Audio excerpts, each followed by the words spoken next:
نحمده ونستعينه ونستغفره ونعوذ بالله من شرور أنفسنا ومن سيئات أعمالنا من يهده الله فلا مضل له ومن يضلل فلا هادي له ونشهد أن لا إله إلا الله وحده لا شريك له ونشهد أن سيدنا ومولانا محمدا عبده ورسوله صلى الله تعالى عليه وسلم تسليما كثيرا أما بعد قال الله تبارك وتعالى أعوذ بالله من الشيطان الرجيم بسم الله الرحمن الرحيم يا أيها الإنسان ما غرك بربك الكريم يا أيها الإنسان ما غرك بربك الكريم الذي خلقك فسواك فعدلك في أي صورة ما شاء ركبك كلا بل تكذبون بالدين وإن عليكم لحافظين كراما كاتبين يعلمون ما تفعلون إن الأبرار لفي نعيم وإن الفجار لفي جحيم يصلونها يوم الدين وما هم عنها بغائبين وما أدراك ما يوم الدين ثم ما أدراك ما يوم الدين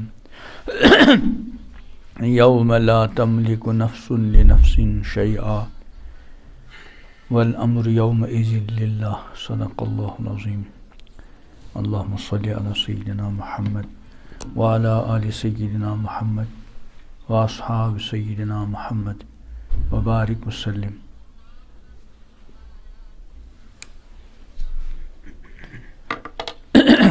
اس دنیا کے اندر بعض مرتبہ جو بہت مشہور اور متعارف لوگ ہوتے ہیں ان کی سوانح حیات، ان کی زندگی کے حالات کبھی ان کی زندگی میں لکھے جاتے ہیں اور کبھی ان کی موت کے بعد.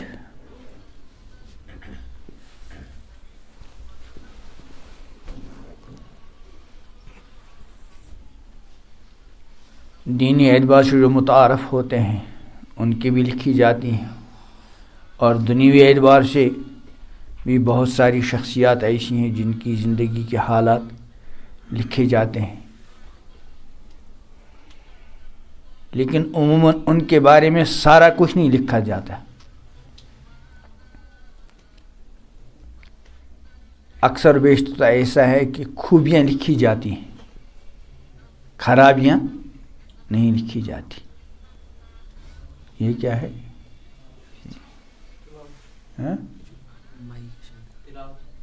کہاں سے مطلب یہ کہاں سے آ رہی ہے؟ اسی میں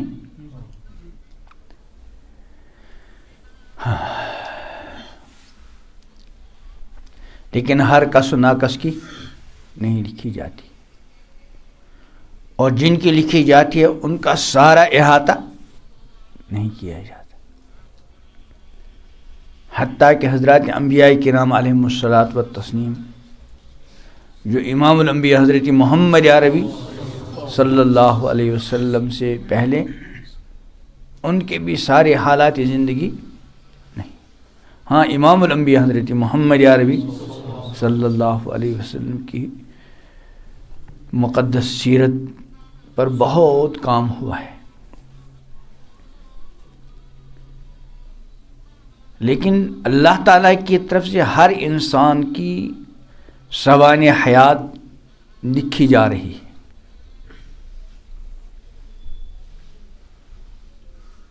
اور لکھنے والے بہت زیادہ قابل اعتماد، جو کسی چیز کو چھوڑتے نہیں. ان لکھنے والوں کا نام کیا ہے؟ کرامن کاتبین. ہر ایک کے ساتھ اللہ تعالی نے دو دو لگا رکھے ہیں. ایک کے ذمہ لگا رکھا ہے کہ تم اس کی جتنی خوبیاں ہوں، نیکیاں ہوں، اچھائیاں ہوں، تم ان کو درج کرتے رہو، اور دوسرے کے ذمہ لگا رکھا ہے کہ اس کی خرابیاں، اس کے گناہ لکھتے رہو۔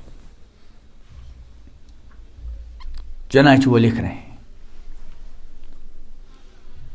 البتہ جب تک بچہ نابالغ ہوتا ہے، ناسمجھ ہوتا ہے، تو اس کا نہیں لکھا جاتا۔ ایسے خدا نخواستہ کوئی دیوانہ بن گیا، مجنون ہو گیا، عقل نہیں رہی، تو اس جنون کے زمانے کی کوئی چیز لکھی نہیں جاتی۔ ایسے آدمی سو رہا ہو اور خواب میں وہ کچھ اچھا کرے یا برا کرے، وہ لکھا نہیں جاتا، لیکن باقی سب کا لکھا جاتا ہے۔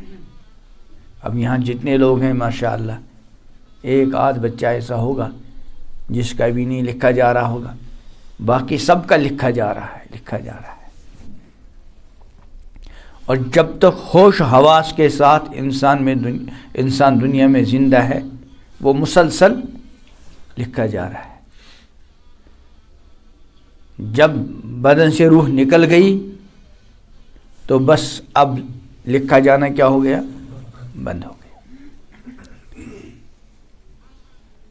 اب یہ ساری فائلیں محفوظ ہو جاتی ہیں قیامت تک کے لیے۔ پھر جب اللہ تعالیٰ کا دربار لگے گا تو وہاں یہ ساری فائلیں جو ہے ہر انسان کو کیا کی جائیں گی؟ دی جائیں گی۔ لکھتے تو ہیں کون؟ فرشتے، لیکن لکھواتے کون ہیں؟ ہم لکھوا رہے ہیں۔ اللہ تعالیٰ کا ان کو حکم ہے کہ تم لکھو، اور ان کا کام کیا ہے؟ لکھنا، لیکن لکھوا کون رہا ہے؟ ہم۔ بھئی جب نیکی جو کریں گے تو ہم نے کی اللہ کے فضل سے نیکی، تو فرشتے کو لکھنے کا موقع دے دیا۔ ایسے خدا نخواستہ کوئی گناہ ہو گیا ہم سے، تو ہم نے فرشتوں کو لکھنے کا کیا دے دیا؟ موقع دے دیا۔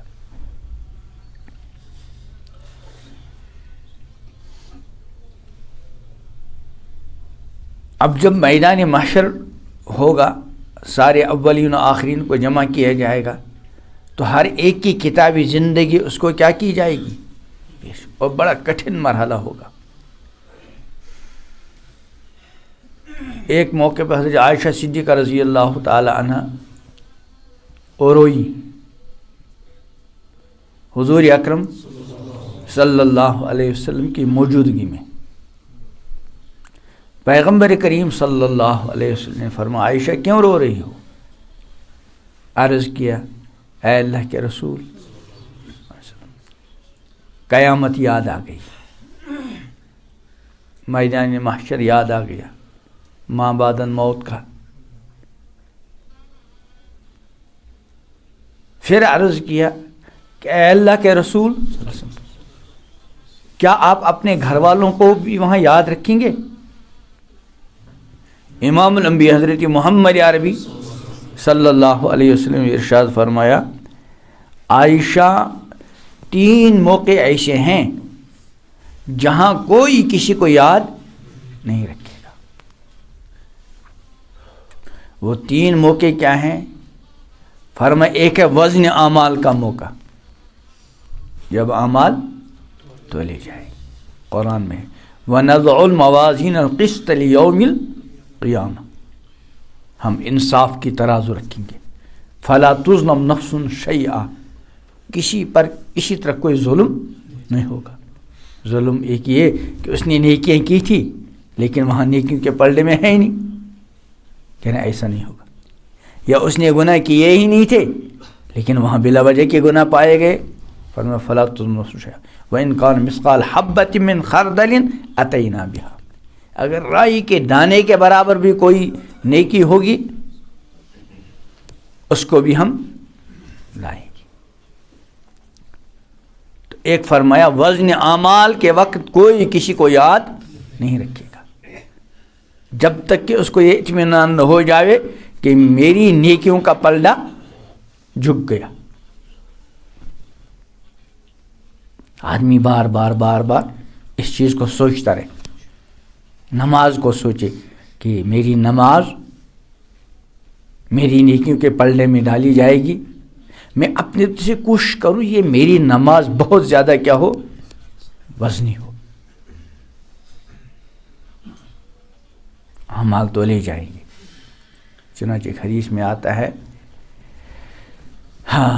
کلمتان حبیبتان الی الرحمن، دو کلمے اللہ کو بہت پیارے، خفیفتان علی اللسان، زبان پر ہلکے پھلکے، ثقیلتان فی المیزان، میزان میں بڑے وزنی، کیا کیا ہے، سبحان اللہ و بحمدہ سبحان اللہ العظیم۔ تو بندہ جب کوئی نیکی کرے تو کوشش کرے یہ نیکی بہت وزنی بنے، اور وزنی بنے گی جب اس کے آداب کے ساتھ اور پورے دھیان کے ساتھ اس نیکی کو انجام دے گا، زندگی کا مقصد سمجھ کر۔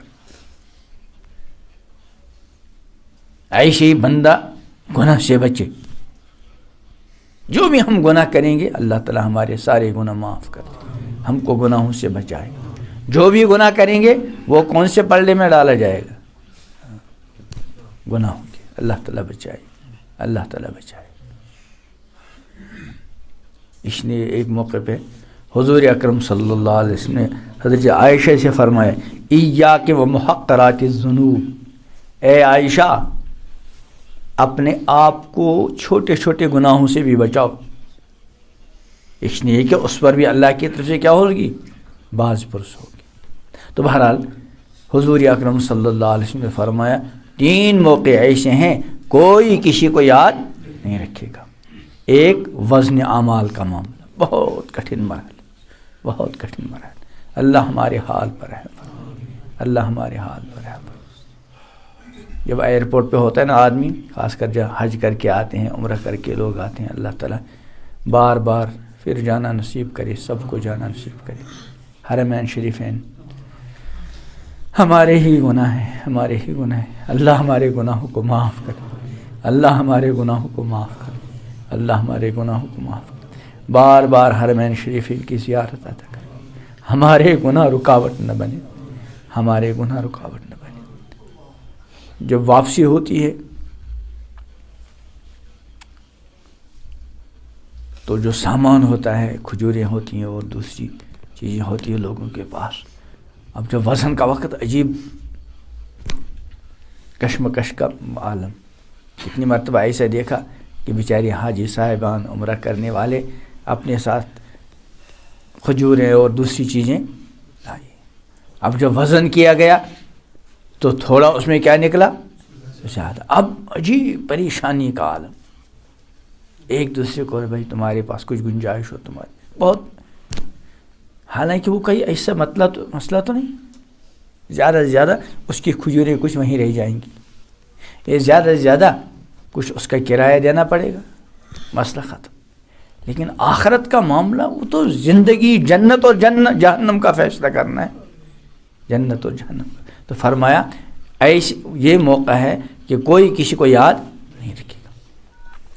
اور دوسرا موقع امام الانبیاء حضرت محمد عربی صلی اللہ علیہ وسلم نے یہ ارشاد فرمایا، کیا؟ جب نامہ اعمال اڑائے جائیں گے، کسی کا دائیں ہاتھ میں اور کسی کا بائیں ہاتھ میں۔ اللہ تعالی ہم سب کا نامہ اعمال ہمارے دائیں ہاتھ میں عطا کر دے۔ فرمایا یہ وہ موقع ہوگا کوئی کسی کو یاد، جب تک کہ اس کو یہ پتہ نہیں چلے کہ میرا نامہ اعمال۔ یہاں معمولی ایک انسان نے محنت کی ہوتی ہے امتحان کے لیے، اب جو رزلٹ کا وقت آ گیا تو عجیب کشمکش کا عالم ہوتا ہے کہ سال بھر کی محنت کا نتیجہ اب سامنے آنے والا۔ حالانکہ یہ اکثر ہوتا ہے کہ جتنوں کا امتحان ہے ان میں اکثر پاس نکلتے، اکا دکا فیل نکلتے، اور وہاں کا معاملہ بڑا کٹھن ہے۔ چنانچہ آیا ہے روایات میں، حضور اکرم صلی اللہ علیہ وسلم نے فرمایا کہ میدان محشر میں اللہ تعالیٰ آدم علیہ السلام سے فرمائیں گے کہ اپنی اولاد میں سے جہنم کا حصہ نکالو، الگ کرو۔ عرض کریں کہ کتنا ہے؟ فرمایا ہر 1000 میں سے 999. پھر حضور نے فرمایا یہ ہے وہ دن جس کو قرآن نے فرمایا یوم یجعل الولدان شیبا، جو دن بچوں کو کیا بنا دے گا؟ بوڑھا. تو یہ سال کا رزلٹ نہیں، وہ سال کا رزلٹ نکلنے کے بعد اگر کوئی فیل بھی ہو گیا تو کون سا اسم؟ فیل تو نہیں ہونا چاہیے، لیکن بفرض ہو گیا فیل بیچارہ، تو زیادہ سے زیادہ جس ملازمت کی امید تھی، یہ ڈگری کی امید تھی، وہ نہیں ملی. باقی تو کوئی ایسا مسئلہ نہیں ہوا. لیکن وہاں پاس اور فیل ہونا ہے تو جنت اور جہنم کا فیصلہ ہے اور پوری زندگی کا رزلٹ ہے. اس لیے کہ دنیا کیا ہے؟ امتحان گاہ ہے. امتحان گاہ، ہم سب کا امتحان چل رہا ہے. دنیا کے امتحان میں فیل نکلنے والے کو دوسرا تیسرا چوتھا موقع دیا جاتا ہے کہ نہیں؟ لیکن وہاں موقع، وہاں انسان موقع مانگے گا. قرآن نے کہا کہ جہنمی کیا کہے گا؟ رب ارجعون، پروردگار مجھے واپس بھیجیے. لعلی اعمل صالحا فیما ترکت، مجھے امید ہے کہ اب اچھے اچھے اعمال کر کے آؤں گا. اللہ فرمائے کلا، ہرگز نہیں، اب موقع نہیں، چونکہ بہت موقع دیا جا چکا ہے دنیا میں. تو یہ دنیا امتحان گاہ ہے. ہاں تو فرمایا 3 موقع ایسے ہیں کوئی کسی کو یاد. دوسرا موقع یہ ہے جب یہ ہماری سوانح حیات کتابی زندگی ہم کو یہ کہہ کر پیش کی جائے گی اقرأ کتابک، پڑھ لو اپنی کتابی زندگی. کفا بنفسک اليوم علیک حسیبا، آج تم اپنا حساب لینے کے لیے خود کافی ہو. بندہ کبھی کبھی تنہائی کے اندر تصور کے عالم میں اپنی کتابی زندگی کو پڑھ لیا کرے، چونکہ یہاں پڑھنا فائدہ دے گا. یہاں پڑھنا فائدہ دے گا، وہاں پڑھنا فائدہ نہیں دے گا، کیونکہ وہاں تو نتیجہ آپ سامنے والا ہے. اس کی مثال جیسے آپ کو امتحان ہال میں سوال نامہ دیا گیا اور ان سوالات کو حل کرنے کے لیے سادہ کاغذ دے دیا گیا. اب آپ اس کاغذ پر لکھ رہے ہیں. جب فارغ ہو گئے پھر آپ بار بار اس کو کیا کرتے ہیں؟ پڑھتے ہیں. یہ جو بار بار آپ پڑھ رہے ہیں اس کا فائدہ ہوگا کہ اگر کہیں کوئی کمی بیشی آپ کو نظر آئے گی، ابھی آپ ہی کے پاس ہے، آپ اس کو درست کر سکتے ہیں کہ نہیں کر سکتے. لیکن جب آپ کے ہاتھوں سے چلا گیا، اب آپ کو کچھ یاد آ گیا، اب آپ کے بس میں نہیں. تو اسی طرح ہماری کتابی زندگی ابھی بند نہیں ہوئی، لکھی جا رہی ہے. ہم تصور کے عالم میں، تنہائی کے عالم میں بیٹھ کر کبھی کبھی اپنی کتابی زندگی پڑھا کریں. اللہ تعالیٰ مجھے بھی پڑھنا نصیب کرے، اللہ تعالیٰ آپ کو بھی پڑھنا نصیب کرے. اللہ نے حکم بھی دیا ہے پڑھنے کا، یا ایھا الذین آمنوا اتقوا اللہ ولتنظر، ہر کوئی دیکھے ما قدمت لغد، کیا آگے کے لیے بھیجا. یہاں پڑھیں گے تو بس ندامت کے ساتھ، شرمندگی کے ساتھ اللہ کی بارگاہ میں معافی کی درخواست پیش کرنی ہے. ندامت، معافی اور آئندہ نہ کرنے کا ارادہ اور معافات کی تلافی. جو کچھ اب تک ہو گیا، چاہے اس کا تعلق حقوق اللہ سے ہو یا حقوق حتی الامکان تلافی میں 2 کام کرنے ہم کو. ایک تو آئندہ کے لیے بہت سنبھل کر چلنا ہے، پتہ نہیں کون سا سال آخری سال ہوگا. دوسرا، اس چلنے کے دوران پچھلی جو زندگی گزری ہے جتنی ہم سے تلافی ہو سکے اس تلافی کی کیا کرنی ہے؟ فکر کرنی. تو دوسرا مرحلہ یہ ہے. اور تیسرا مرحلہ امام الانبیاء حضرت محمد عربی علیہ الصلوۃ والتسلیم نے فرمایا، جب پل صراط قائم کی جائے گی میدان محشر سے لے کر جنت، یعنی ادھر میدان محشر ادھر، اور بیچ میں جہنم، یعنی پل صراط جہنم کے اوپر سے ہو کر،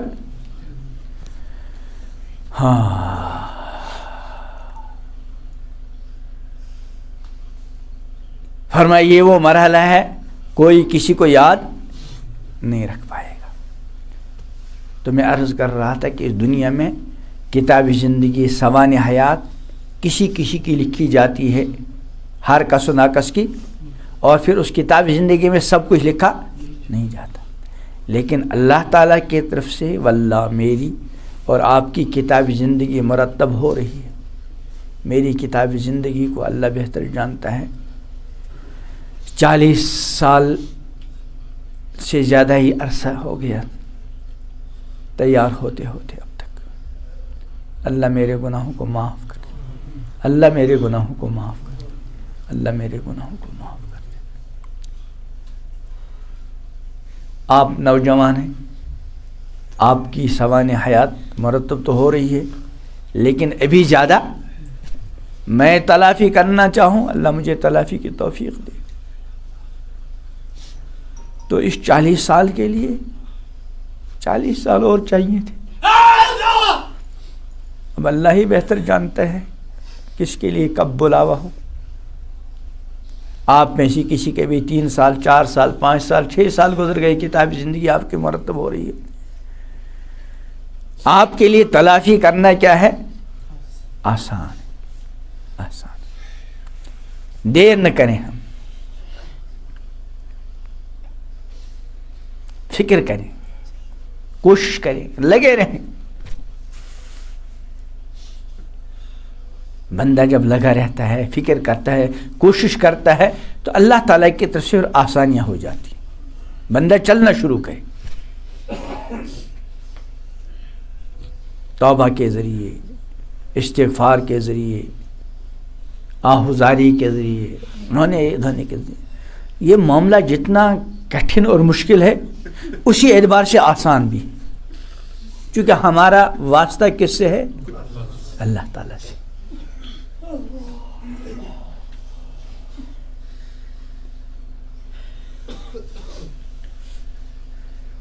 جس کی مغفرت کی کوئی انتہا نہیں، اس سے اپنے بندوں کو معاف کرنے میں دیر نہیں لگتی۔ روایت میں آتا ہے کہ اگر کوئی بندہ سمندر کی جھاگ کے برابر گناہ لے کر اللہ کی بارگاہ میں جائے معافی مانگنے کے لیے، توبہ کرنے کے لیے، اللہ اس سے بڑی مغفرت کے ساتھ بندے کی طرف کیا ہوتے ہیں؟ متوجہ ہوتے ہیں، اس سے زیادہ رحمت کے ساتھ۔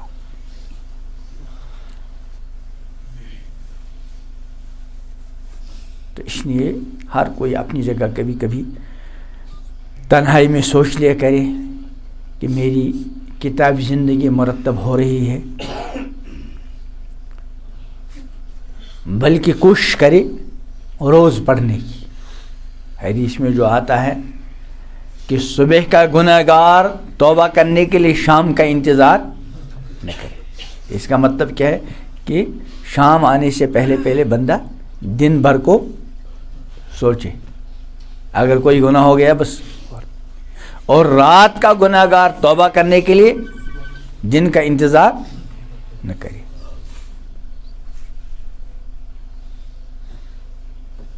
اسی لیے بزرگان دین نے جو دیگر معمولات اپنے متعلقین کو بتلاتے رہتے ہیں، ان میں ایک چیز کہلاتی ہے محاسبہ، جس کو حدیث میں فرمایا گیا حاسبوا قبل ان تحاسبوا۔ اس کا مطلب کیا ہے؟ اس سے پہلے کہ تمہارا حساب لیا جائے تم خود اپنا حساب لے لو۔ اسی کو جو میں نے ابھی عرض کیا تھا کہ انسان جو ہے اپنی کتاب زندگی کو بار بار پڑھتا رہے۔ دیکھو یہ انکم ٹیکس والے ہوتے ہیں، جو مالدار قسم کے لوگ ہوتے ہیں، تاجر ہوتے ہیں، اور انکم ٹیکس دینا پڑتا ہے ان کو، تو وہ بڑے ماہرین کو رکھتے ہیں اپنا حساب و کتاب مرتب کرنے کے لیے۔ اور اکثر کا شاید ایسا معاملہ ہوتا ہوگا کہ انکم ٹیکس والوں کو دکھلانے کے لیے الگ فائل ہوتی ہے اور ذاتی حساب رکھنے کے لیے الگ.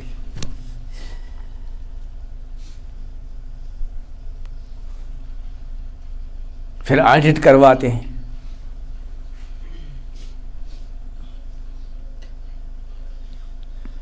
یہاں تو وہ مسئلہ نہیں کہ ہم اللہ تعالیٰ کو دکھلائیں, ہمارے بس میں تو کچھ ہے ہی نہیں نا.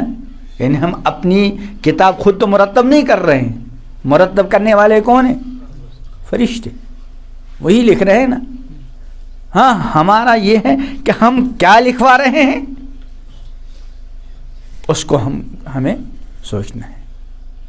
اور دوسری یہ کہ بیچ بیچ میں اپنی کتابی زندگی کو پڑھا کریں اور ندامت اور شرمندگی کے ساتھ معافی چاہتے ہوئے ایک نئے عزم کے ساتھ. اچھا کبھی کبھی شیطان انسان کو مایوس بھی کر دیتا ہے.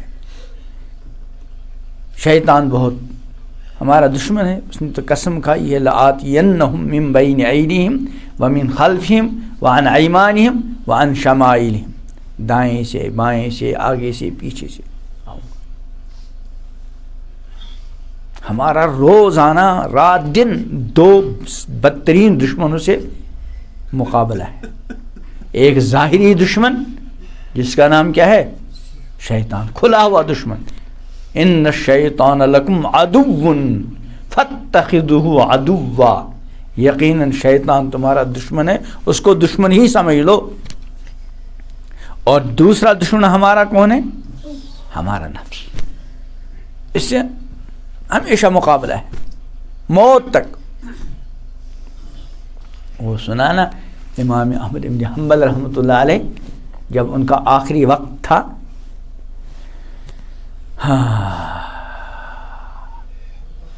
ان کے صاحبزادے وہیں تھے اور تلقین کرنے لگے. حضرت امام احمد بن حنبل رحمۃ اللہ علیہ کیا فرماتے ہیں؟ ابھی نہیں, ابھی نہیں. جب افاقہ ہوا تو صاحبزاد نے عرض کیا حضرت آپ یہ کیا فرماتے ہیں ابھی نہیں ابھی نہیں؟ کہا اصل میں شیطان یہاں موجود ہے, وہ اپنی انگلی اپنے دانتوں میں دبائے ہوئے ہیں کہ احمد تم اپنا ایمان مجھ سے بچا کر چلے گئے. میں اسی کو کہہ رہا تھا ابھی نہیں ابھی نہیں. تو شیطان ہمارے پیچھے پڑا ہے اور نفس اندر ہے, اور اس کے ساتھ ساتھ آج کل کا ماحول وہ بھی ہمارے لیے پریشان کن ہے. اس لیے بڑی ہوشیاری کے ساتھ اور بڑے ہی چوکنا بن کر رہنا ہے. اور چوکنا ہونا یہ ہے کہ انسان ہوشیار ہونا, اپنی نفس کو کیا رکھے. فرمائے نا حدیث میں الکیس من دانا نفسہ, سمجھدار وہ ہے جو اپنے نفس کا محاسبہ کرتا رہے, اپنے نفس کو کیا رکھے قابو میں.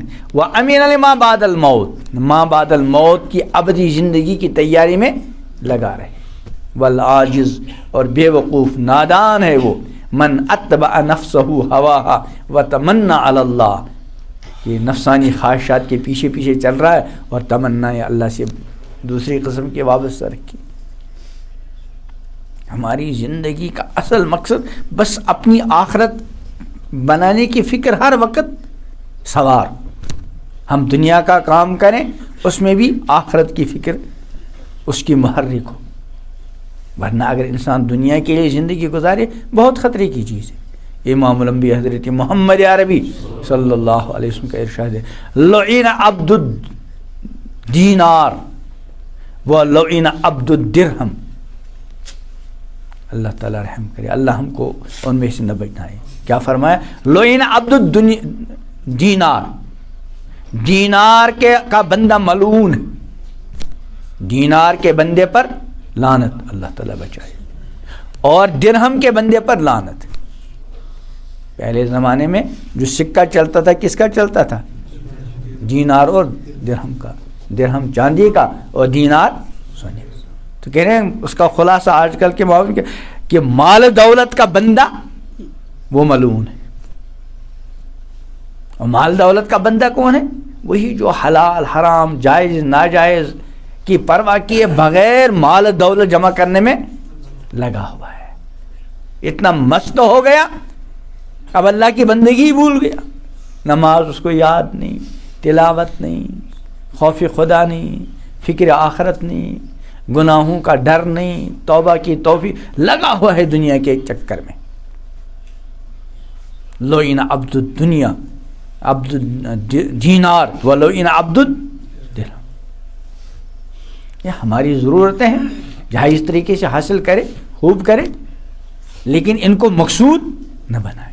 مقصود کیا ہے کہ بس کسی طریقے سے میرا اللہ مجھ سے راضی ہو اور کسی طریقے سے میری آخرت بن جائے، بس یہ ہے مقصد، باقی کچھ نہیں. اللہ راضی ہو اور میری آخرت بن جائے. پھر اللہ تعالیٰ جس حال میں بھی رکھیں، غربت میں رکھیں وہ بھی اللہ کی نعمت، مالداری عطا کریں وہ بھی اللہ کی نعمت، ماتحت بنائیں وہ بھی ایک نعمت کہ حساب دینا نہیں زیادہ، اور ذمہ دار بنائیں وہ بھی ایک طرح کی نعمت، لیکن ہے بڑا سخت امتحان.